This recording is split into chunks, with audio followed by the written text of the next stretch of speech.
and welcome to another edition of your brand and enterprise program, Kaleidoscope, on Channels Television. Thanks a lot for joining us on the program. I'm Anne Oando. On the show today, we have a chat with the head Oando Foundation, Adegoke, highlighting the impact the organization has made in Nigeria's education sector. Plus, the Executive Director, Business Support at Wema Bank PLC for Lakeshanu reveals the various projects targeted at developing communities where Wema Bank operates. Once again, welcome to the program. Oando Foundation is the philanthropic arm of the oil and gas company Oando PLC. Let's tell you more about the foundation. Oando PLC is one of Africa's leading energy solution providers with a proud heritage. It has a primary listing on the Nigerian Stock Exchange and a secondary listing on the Johannesburg Stock Exchange, with shared values of teamwork, respect, integrity, passion, and professionalism. The multinational energy company operating in the upstream, midstream and downstream sectors found the need to create a philanthropic arm known today as Oando Foundation. The foundation operates as an independent charity registered in 2011 to support the Nigerian government to achieve its universal basic education goal. Its long-term thrust is to advance capacity building and sustainable development.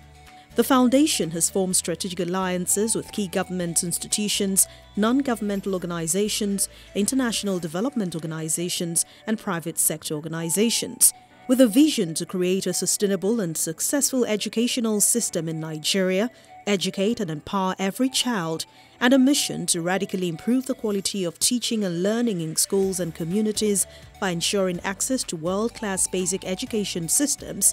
Oando Foundation is determined to work towards bridging the gap in the education sector in Nigeria and Africa at large. Why choose education? I asked Mrs. Adegoke. Listen to her response. When the government launched the Universal Basic Education Act in 2004, at that time, Oando PLC also coincidentally had funded a school, infrastructure of a school in a community where they had assets called Bunduama in River State. By 2007, when the government called for private sector actors to support the basic education space through the Adopt a School program, Oando signed up as a partner and started renovating certain schools.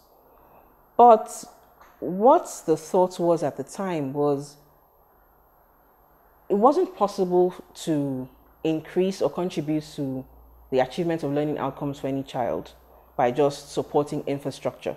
So the group decided that we would set up a foundation dedicated to basic education. So 80% of the foundation's work would be to support the Nigerian government achieve its basic education aim, and 20% would be focused on some of the portfolio called special projects. A survey conducted by the United Nations Children's Fund puts the number of out-of-school children in Nigeria at over 13 million, and that's the highest in the world. What is the foundation's strategy in helping reduce this number? Over the past 3 years, the foundation has succeeded in mobilizing, working with communities to mobilize and enroll over 60,000 out-of-school children across the schools where we work. Currently, our signature program, the Adopt a School program, so we create conducive environments for children, infrastructure rehabilitation and new builds to ensure that we have proper spacing in the public schools where we work. We also have water supply and sanitation facilities installed, as well as solar-powered ICT centers. We have about 39 solar-powered ICT centers across the 88 schools where we work.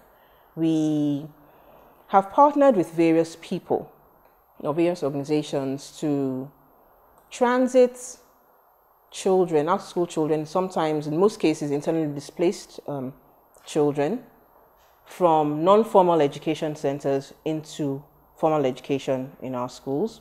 We also have a program or sub-program to build the capacity of the teachers within our schools.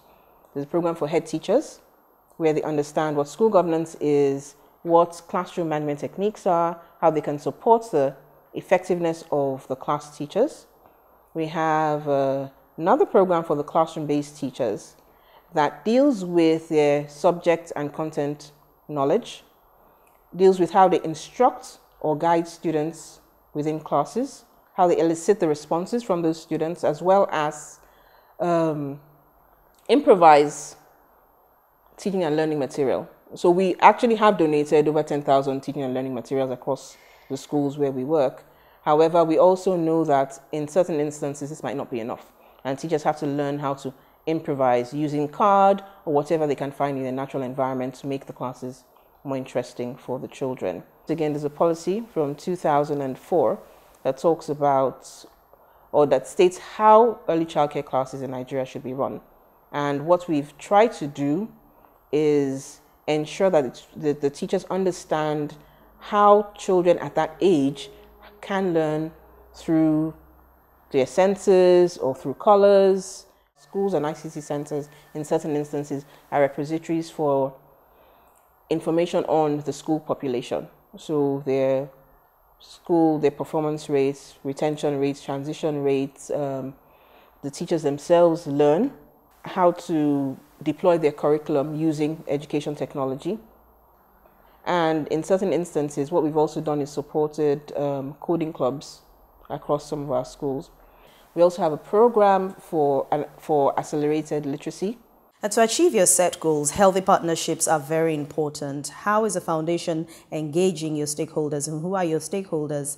How are you engaging them to help scale up and increase the sustainability of your programs? Our key partner is Oando PLC. They have kindly provided funds and in-kind resources such as the technical know-how of their staff. We work with UBEC, that's the Universal Basic Education Commission, the Federal Ministry of Education, as well as the State Universal Basic Education Boards and local education authorities. Currently, we work in 88 schools across 23 states. So on the international level, what we were able to do is represent Oando PLC on the Global Business Coalition for Education. What we were able to do is establish two key relationships. One with a company called Sumitomo Chemical, a Japanese company. They don't have a presence in Nigeria, but they've partnered with us to co-fund the establishment of 6 ICT centers across the country, and currently are running a program to educate children about climate change and recycling. We've also been able to work with Educate a Child. On a local level, we work through Nigerian civil society organizations who have a knowledge of the communities that we work. And let's talk about some of those programs you've done around communities across the country and what your experience is being like, especially what actually drives your foundation. What drives us is the smiles we see on the children's faces when we see children who otherwise would not have had any means to have education. You know, walk up to you and say, this is the first time I'm experiencing learning in a fun environment. This is the first time I'm experiencing learning in a class not under the sky. When it rains, you know, I'm no longer afraid of going to school, or I no longer have to leave school to go home. This is the first time you see the smiles on their faces when they see computers for the first time. We have a few stories that really warm our hearts when it comes to the work we do across the country. One of such stories, a girl in Kaduna State.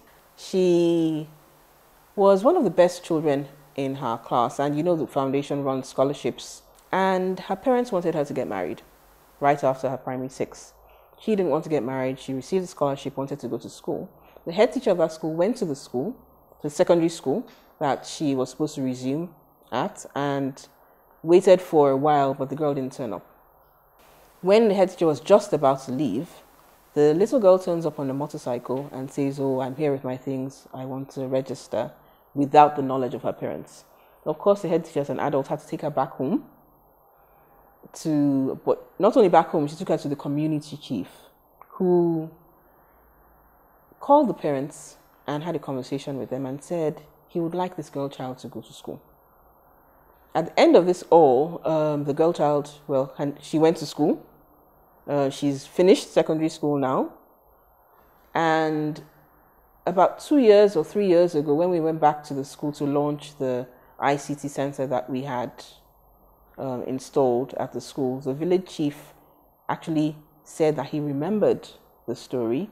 He acknowledged the fact that what he did was he made a pronouncement in his community that every girl child in that community must go. So from that day that girl actually hopped on that bike and went to school, he made a pronouncement that every girl child in that community must go to school. In 2014, with the outbreak of the Ebola crisis, what the foundation did was contribute personal protective equipment to the isolation centers at the time. What's also little known, and which we don't really publicize, is the fact that there were 6 children at the time that lost parents due to the crisis, who in some instances were health workers. And we set up an education trust fund, we call it the Ebola Education Trust Fund. The second project is related to relief during the floods that occurred in northern Nigeria, where the foundation worked with various actors to donate to the communities in question. With your experience in over 10 African countries, the United States, UK, Bangladesh, and many other parts of the world, do you think that the Nigerian government is paying enough attention to education in the annual budget? Education is extremely important, yes. Health is important, transport is important, agriculture is important as well. So there are competing priorities. I think what we should talk about is if the monies that are being allocated to the sector, so for instance, this year was 6.7% of the total budget, are actually being spent effectively and optimally. I'll give a few examples. So in England, you have £5,000 allotted to a child in primary school. You have about £6,200 to a child in secondary school. In Sweden and Finland, the annual budget per child for education is about $10,000. What these countries have also done is related or correlate, or they can correlate the learning outcomes and the educational trajectory of that child to the amounts that they have budgeted. In Nigeria, it's slightly different. We have the Universal Basic Education Intervention Fund that is funded with 2% of consolidated revenue. In February this year, what the Executive Secretary stated was that 73 billion naira of those funds hadn't been accessed. So on one hand, we would say that the funds are there, they just need to be accessed timely. Going forward, what plans do you have to ensure that by the year 2030, your organization is able to achieve the United Nations Sustainable Development Goal 4, which is about bridging the gap in the education sector? The COVID-19 pandemic, as well as the subsequent recession, has succeeded in seemingly eroding the progress that has been made in the basic education space over the past few years. Over the next few years, what we would do is launch a grant for innovation around education technology, trying to improve teacher effectiveness, literacy and numeracy for children. We would also intensify our work on the private sector advisory group for the SDGs, where we lead on the basic education subcluster, galvanizing private sector actors to further collaborate in the basic education space. When Kaleidoscope returns, we'll find out how Wema Bank is contributing its own quota to health development. Stay with us.